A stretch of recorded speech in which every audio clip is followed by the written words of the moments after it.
الحمد لله رب العالمين والعاقبة للمتقين والصلاة والسلام على سيد الأنبياء والمرسلين وعلى آله وأصحابه الطيبين الطاهرين أما بعد فأعوذ بالله من الشيطان الرجيم بسم الله الرحمن الرحيم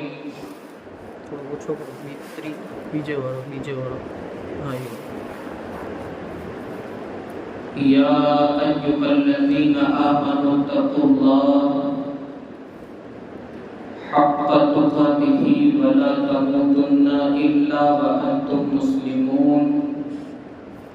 صدق الله مولانا العظيم وبلغنا رسوله النبي الأمين الكريم ونحن على ذلك لمن الشاهدين والشاكرين والحمد لله رب العالمين.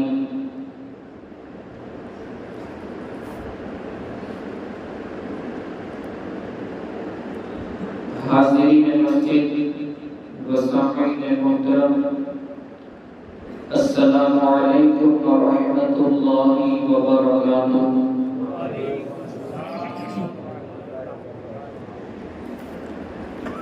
آئیے کچھ عرض و معروضات پیش کرنے سے پہلے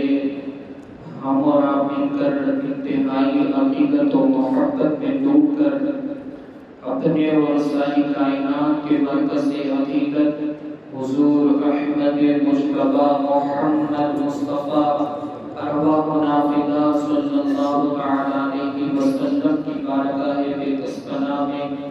اپنی غلامی کا ثبوت دیتے ہوئے جس طریقے سے میں پڑھا ہوں، میرے ساتھ مل کر آواز بلند درود و سلام کا ہدیہ پیش کرے. پڑھیے الصلاۃ والسلام علیک یا رسول اللہ،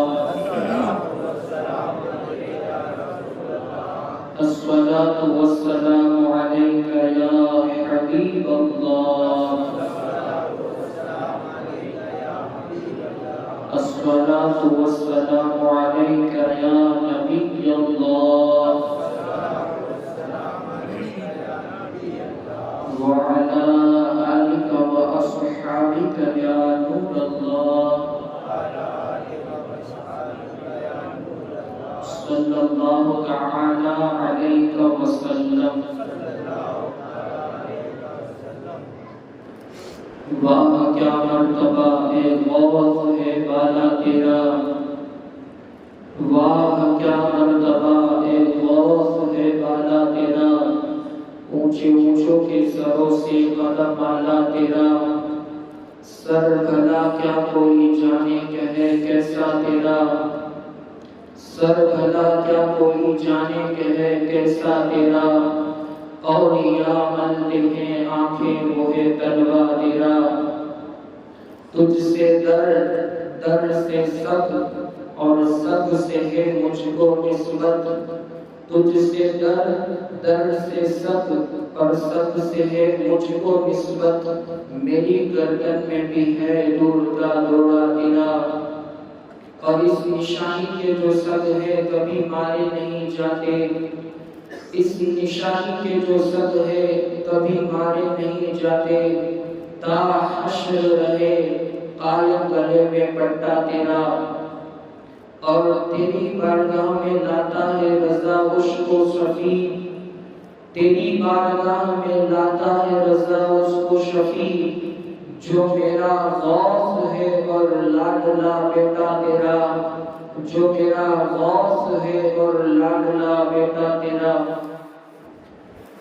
میرے پیارے آقا صلی اللہ علیہ وسلم کے پیارے دیوانوں، حضرت شیخ عبدالحق محدث دہلوی رحمۃ اللہ تعالی علیہ اپنی کتاب کے اندر یوں تحریر فرماتے ہیں کہ غوث پاک رضی اللہ تعالیٰ عنہ نے بیان فرمایا کہ جب تک میں نہ چاہوں تب تک کسی کی زبان پر میرا نام نہیں آ سکتا۔ یہ آج ہم اور آپ جو غوث اعظم رضی اللہ تعالیٰ عنہ کے ذکر کی محفل کے اندر یہاں پر موجود ہیں، یہ ہماری بہت بڑی خوش نصیبی ہے کہ غوث پاک رضی اللہ تعالیٰ عنہ کا کرم ہے کہ غوث پاک رضی اللہ تعالیٰ عنہ نے چاہا کہ ہم یہاں پر بیٹھ کر کے غوث پاک رضی اللہ تعالیٰ عنہ کا ذکر کریں اور اللہ تبارک و تعالیٰ اور اس کے پیارے بزرگان دین کا ذکر و اذکار ہو۔ میرے پیارے آقا صلی اللہ علیہ وسلم کے پیارے دیوانوں، آج بہت ہی طویل گفتگو نہ کرتے ہوئے بلکہ مختصر سے انداز میں آپ حضرات کے ایمان اور عقیدے کی اصلاح کے ساتھ ساتھ عمل کی بھی اصلاح کی کوشش کرنے جا رہا ہوں۔ بڑی توجہ کے ساتھ سنیں اور کوشش کریں کہ اللہ تبارک و تعالی ہم کو اس پر عمل کی توفیق عطا فرمائے۔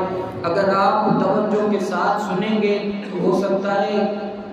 نیا خانہ دل میں آپ اس بات کو بٹھا لیں گے تو کل کا نکلنے والا سورج انشاءاللہ تبارک و تعالی آپ کی زندگی کو بدلنے والا ہو سکتا ہے۔ میرے پیارے آقا صلی اللہ علیہ وسلم کے پیارے دیوانوں،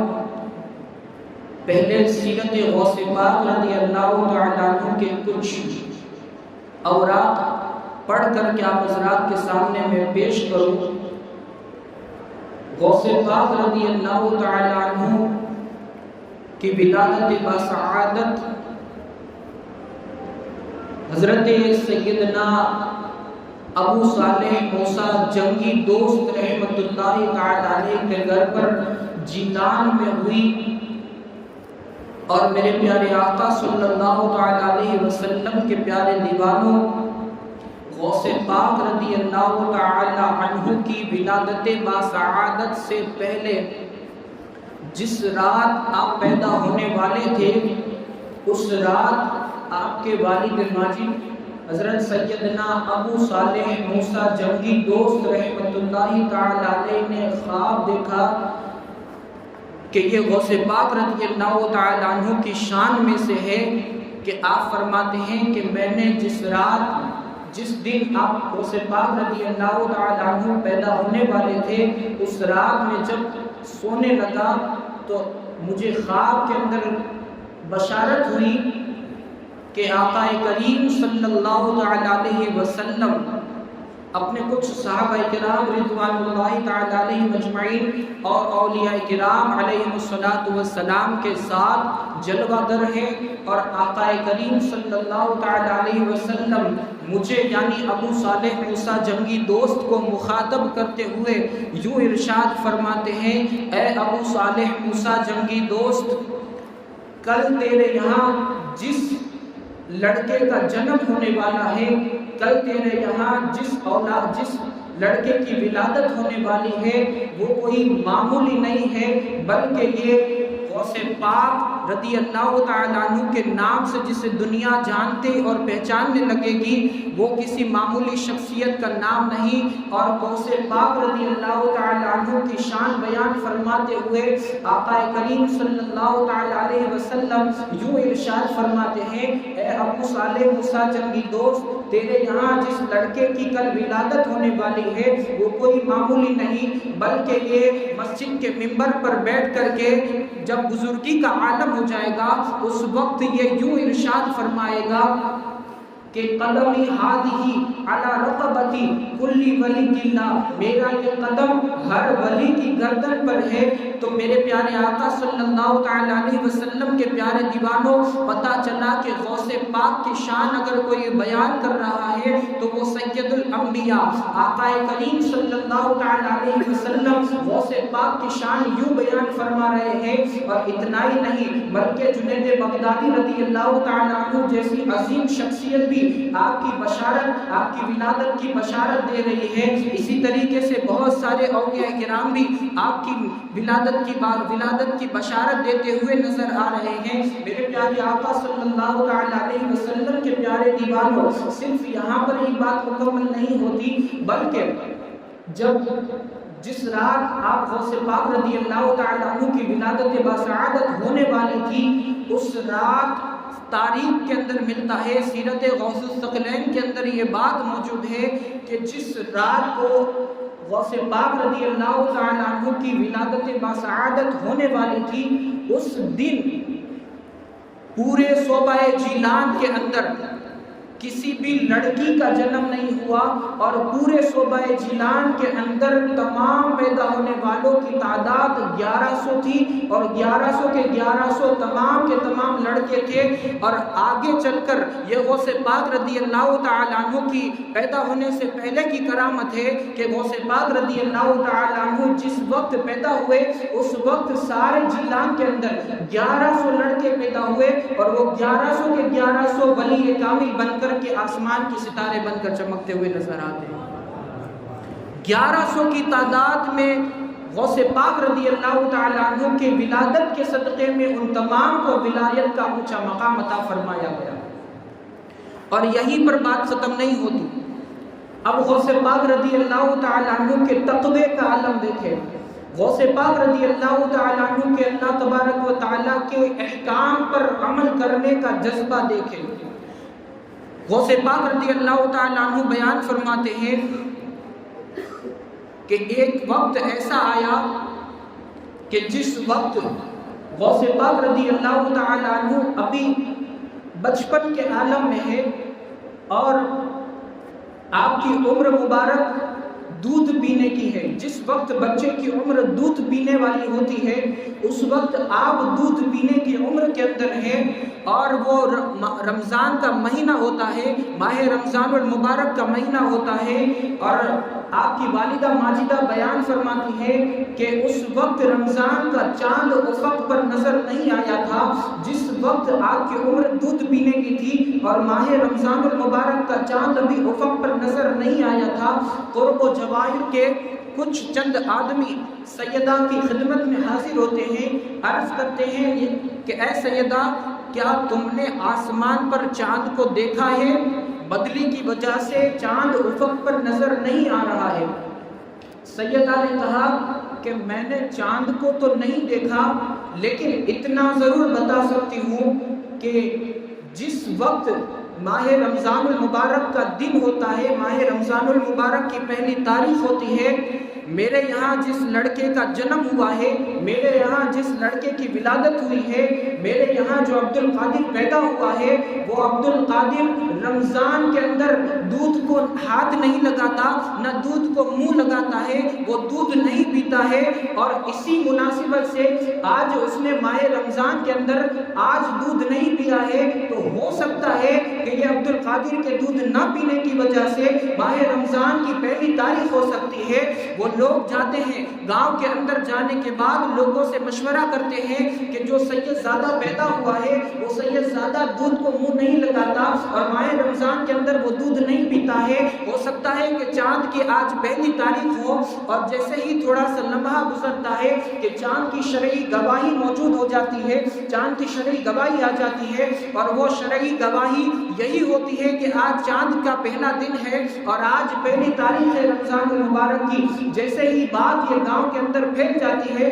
لوگوں کے اندر یہ بات مشہور ہو جاتی ہے کہ فلاں سید کے گھر پر جو سید زادہ پیدا ہوا ہے، وہ کوئی معمولی شخصیت نہیں بلکہ اللہ کا برگزیدہ بندہ ہے، اللہ کا برگزیدہ ولی ہے، اور ولی کامل موجود بن کر کے پیدا ہوا ہے۔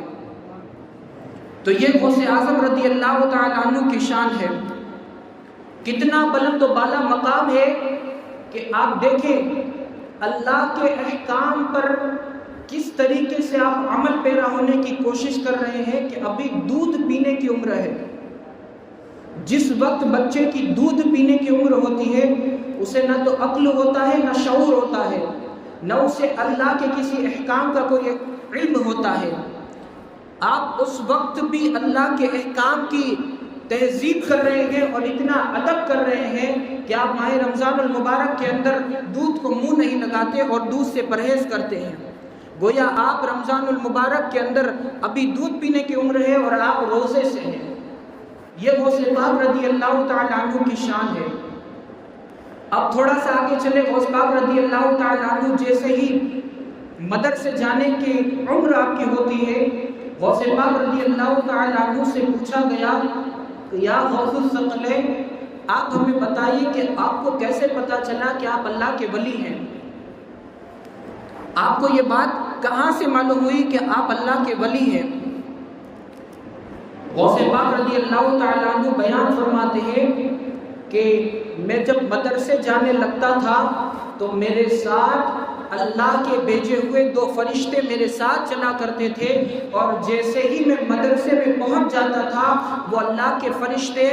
دوسرے طلباء کرام سے یوں بیان فرماتے تھے، کھڑے ہو جاؤ، اللہ کے ولی کے لیے جگہ بنا دو، اللہ کا کامل ولی بن کر کے یہاں پر تشریف لا رہا ہے. اور اسی وقت سے مجھے پتا چلا کہ میں کوئی معمولی ہستی نہیں بلکہ اللہ تبارک و تعالیٰ کا بھیجا ہوا ولی ہوں. یہ غوث پاک رضی اللہ تعالیٰ عنہ کی شان ہے. جو ماں کے پیٹ سے جنم لیتے ہیں اور اسی وقت سے لے کر کے آپ 17 پارے کے حافظ بن کر پیدا ہوتے ہیں. یہ کوئی معمولی بات نہیں بلکہ یہ بہت ہی بڑی کرامت ہے. میرے پیارے آقا صلی اللہ تعالیٰ علیہ وسلم کے پیارے دیوانوں، ہم نے کرامتیں اور فضیلتیں تو بہت سنی ہیں. آج جس عنوان پر مجھے خطاب کرنا ہے وہ اصل عنوان کی طرف میں بڑھتا ہوا چلوں. اللہ تبارک و تعالیٰ قرآن مقدس میں ارشاد فرماتا ہے، یا ایھا الذین آمنوا اتقوا اللہ حق تقاتہ، اے ایمان والو اللہ سے ڈرو جیسا کہ اس سے ڈرنے کا حق ہے. کم و بیش اللہ تبارک و تعالیٰ نے قرآن مقدس کے اندر 80 مرتبہ سے زائد مرتبہ اللہ تبارک و تعالیٰ نے خود سے ڈرنے کا حکم عطا فرمایا قرآن مقدس کے اندر. آج مجھے آپ حضرات کو یہی سمجھانا ہے کہ غوث پاک غوث اعظم بنے کیسے ہیں. بہت سارے لوگوں کو جب نصیحت کے طور پر کہا جاتا ہے کہ فلاں ولی کی شان یہ ہے، فلاں ولی کی شان یہ ہے اور فلاں ولی کا مرتبہ یہ ہے، تو آج کا مسلمان یہ کہتا ہوا نظر آتا ہے، مولانا یہ تو ولی کامل ہے. میں پوچھنا چاہتا ہوں، کیا ولی انسان نہیں ہوتا؟ کیا ولی کو اللہ تبارک و تعالیٰ نے آسمان سے نازل فرمایا ہے؟ کیا ولی ماں کے پیٹ سے جنم نہیں لیتا؟ جس طرح اور ولی ماں کے پیٹ سے جنم لے کر کے ولی بنتے ہیں، اسی طرح غوث اعظم رضی اللہ تعالیٰ عنہ بھی ماں کے پیٹ سے جنم لینے کے بعد ہی ولی بنے ہیں. غوث پاک رضی اللہ تعالیٰ عنہ کی آپ تقوی اور پرہیزگاری کو دیکھیں. خشیت ربانی پر جب آپ کی باری آئی تو آپ خشیت ربانی کے مسلسل آپ دیکھیں، تاریخ کے اوراق کو پلٹے تو آپ کو پتا چلے گا غوث پاک رضی اللہ تعالیٰ عنہ ایک مرتبہ حرمین طیبین کی حاضری کے لیے مکہ المکرمہ اور مدینہ المنورہ کی حاضری کے لیے جا پہنچے. غوث پاک رضی اللہ تعالیٰ عنہ نے دیکھا کہ مکہ مکرمہ کے اندر حرم کے اندر جہاں مطاف موجود ہے وہاں پر کوئی موجود اس وقت نہیں ہے. غوث پاک رضی اللہ تعالیٰ عنہ خانہ کعبہ کے قریب جاتے ہیں اور جانے کے بعد غلاف کعبہ کو پکڑ کر اپنے آنکھوں سے آنسو بہا کر کے اللہ کی بارگاہ میں گریہ وزاری کرتے ہیں، اللہ کی بارگاہ کے اندر روتے ہیں، اللہ کی بارگاہ کے اندر گڑ گڑاتے ہیں، مولا عبد القادر کے گناہوں کو معاف فرما، مولا عبد القادر کی بخشش فرما. اور اللہ اگر عبد القادر کی بخشش نہیں فرمانا ہو تو کل قیامت کے دن اسے نابینا اٹھانا. کل قیامت کے دن عبد القادر کو اندھا اٹھانا. یہ کون رو رہا ہے؟ یہ کون غلاف کعبہ کو پکڑ کر گریہ وزاری کر رہا ہے؟ یہ کون اللہ کی بارگاہ کے اندر آنسو بہا رہا ہے؟ سید الاولیاء اولیاء کرام کے سردار،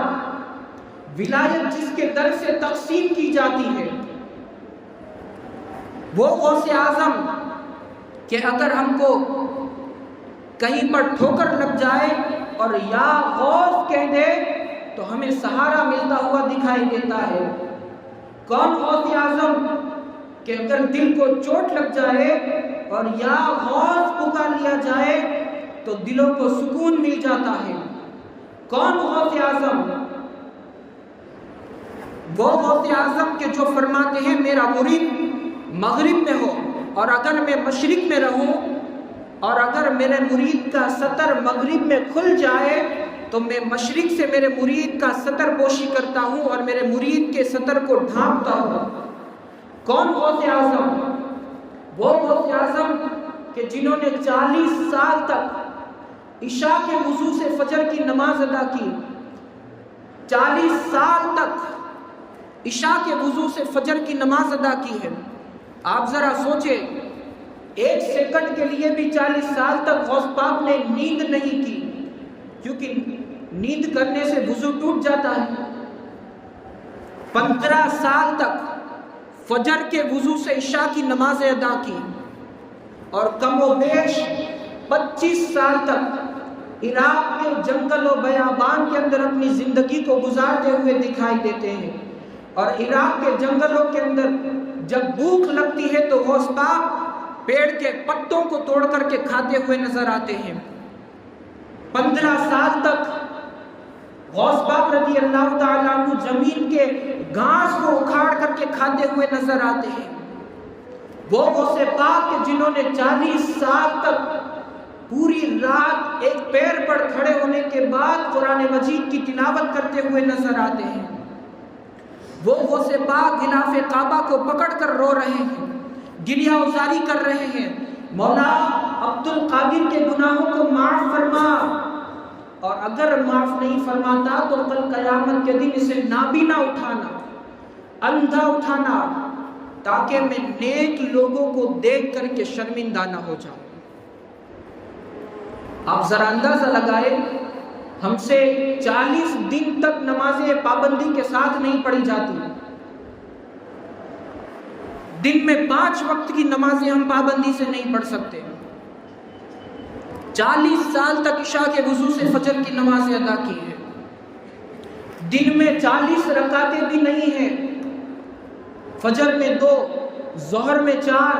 عصر میں 4، مغرب میں 3 اور عشاء میں 4، ٹوٹل لگائے تو 17 رکعتیں ہوتی ہیں، 3 وتر کو جوڑ لے تو 20 رکعتیں ہوتی ہیں۔ ہم سے دن میں 20 رکعتیں کی پابندی نہیں کی جاتی،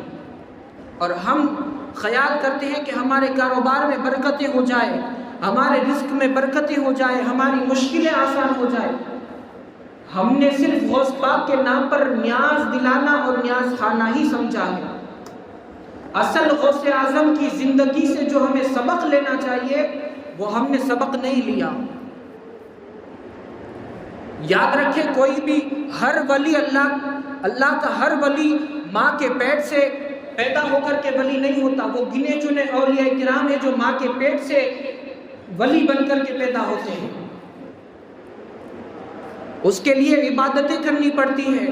ریاضتیں کرنی پڑتی ہیں، جنگل و بیابان میں گھاس کے پتے کھانے پڑتے ہیں، اپنی دنیا کو بھول جانا پڑتا ہے، تب جا کر کے غوث کا مرتبہ ملتا ہے۔ اور پھر مرتبہ بھی ایسا ملتا ہے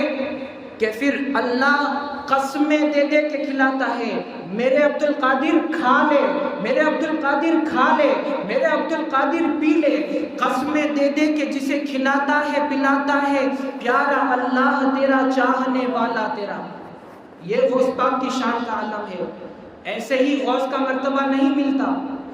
ایسے ہی مشکلیں ٹالنے والا نہیں بنا دیا جاتا۔ جب اللہ کا قرب حاصل ہوتا ہے تو اس کے لیے تقویٰ کی دولت بھی حاصل کرنی پڑتی ہے، اور قرآن میں بھی اللہ نے یہی درس دیا، یا ایھا الذین آمنوا اتقوا اللہ، اے ایمان والو اللہ سے ڈرو۔ ذرا آپ سوچیں تو صحیح کہ جس کے پاس نیکیوں کا انبار پڑا ہوا ہے، جس کو اللہ قسمیں دے کے کھلاتا ہے، وہ عبد القادر، وہ سیدنا شیخ غلاف کعبہ کو پکڑ کر کے رو رہے ہیں، عبد القادر کے مولا گناہوں کو معاف فرما، اور اگر معاف نہیں فرماتا تو کل قیامت کے دن اسے نابینا اٹھانا، اندھا اٹھانا، تاکہ وہ نیک لوگوں کو دیکھ کر کے شرمندہ نہ ہو جائے۔ آج ہمارے گریبان کو جھانک کر کے دیکھیں، ہمارے اعمال نامے کو جھنجھوڑ کر کے دیکھیں تو پتہ چلے گا کہ ہمارے پاس تو نیکیاں ہے ہی نہیں، اور پھر جنت کے ٹھیکیدار بن کر کے ہم ہی بیٹھے ہیں۔ جنت میں کسے جانا ہے؟ ہمیں ہی تو جانا ہے، جنت ہمارے لیے ہی تو بنی ہے۔ ارے مسلمان، جب تمہارے اوپر مصیبتیں آتی ہیں تب تم اللہ کے دروازے کو کھٹکھٹاتے ہو۔ یاد کریے وہ کورونا کے پیریڈ کو، جب اللہ نے اتنی دہشت پھیلا دی تھی، جب اللہ نے مسلمانوں پر اتنا قہر ڈھا دیا تھا، اس وقت مسلمانوں کے یہاں کوئی اور آپشن نہیں تھا۔ مسلمان جگڑ رہے تھے مسجدوں کے اندر نمازیں پڑھنے کے لیے، اور آج اللہ کے فضل و کرم سے مسجدیں آپ کے لیے کھلی پڑی ہیں، اور ہمارے پاس نماز کے لیے وقت نہیں ہے۔ آج ہمارے پاس اللہ کی بارگاہ میں سجدہ کرنے کا وقت نہیں ہے۔ آج ہمارے پاس فیس بک چلانے کا وقت ہے، آج ہمارے پاس واٹس ایپ پر گھنٹوں گزارنے کا وقت ہے، آج ہمارے پاس پوری رات ورلڈ کپ دیکھنے کا وقت ہے، لیکن اگر وقت نہیں ہے تو ہمارے پاس صرف اللہ کی بارگاہ میں سجدہ کرنے کا وقت نہیں ہے۔ ہم نے سارے لوگوں سے تو رشتہ مضبوط کر لیا، لیکن اپنے پروردگار سے رشتہ مضبوط نہیں کیا، اور جس وقت ہم نے اپنے پالنہار حقیقی سے رشتہ مضبوط کر دیا نا، اس وقت ہمیں بھی قرب خدا کی دولت میسر آ جائے گی، ہمارے بھی کام آسانی کے ساتھ ہوتے ہوئے دکھائی دیں گے، ہمارے رزق میں بھی برکتیں ہوتی ہوئی دکھائی دیں گی۔ مسلمانوں، تھوڑا سا ہوش کے ناخن لو۔ ہم جو 11ویں منانے کے لیے آج موجود ہیں، آپ دل کے اندر یہ پکا ارادہ کر لیں، پکا عہد کر لیں کہ کل کا نکلنے والا جو سورج ہے وہ انشاءاللہ اگر کل سے ہم اپنی زندگی کو گزاریں گے تو اللہ اور اس کے رسول کے فرمان کے مطابق اپنی زندگی کو گزاریں گے۔ غوث پاک کی سیرت سے ہمیں یہی درس لینا ہے کہ غوث پاک کی سیرت ہمیں درس کیا دے رہی ہے۔ صرف نیاز کھا لینا یہ غوث پاک کی محبت کی علامت نہیں ہے۔ اگر غوث پاک کے سچے مرید بننا چاہتے ہیں، غوث پاک کے سچے عاشق بننا چاہتے ہیں، تو پھر ہمیں ضرورت ہے غوث پاک کے نقش قدم پر چلنے کی، غوث پاک کے بتائے ہوئے راستوں پر چلنے کی ضرورت ہے۔ جس دن ہم نے واقعی میں غوث پاک کے بتائے ہوئے طور و طریقے پر عمل کرنا شروع کر دیا، اس وقت ہم غوث پاک کے سچے مرید کہلائیں گے۔ کوشش کریں کہ ہم اپنی زندگی کو اللہ اور اس کے رسول کے فرمان کے مطابق گزاریں، شریعت و سنت پر عمل کرنے کے عادی بن جائیں۔ اللہ عز و جل کی بارگاہ میں دعائیں، مالک و مولا ہم سب کو کہنے سننے سے زیادہ عمل کی توفیق عطا فرمائے، اور جو کچھ بیان ہوا اس پر ہم سب کو عمل کثیر کی توفیق عطا فرمائے۔ دوران گفتگو اگر کوئی لغزش یا خامی ہو، اللہ اپنے پیارے حبیب کی نالے کے صدقے میں اسے معاف فرمائے۔ استغفر اللہ ربی من کل ذنب واتوب الیہ وما علینا الا البلاغ۔ السلام علیکم ورحمۃ اللہ وبرکاتہ۔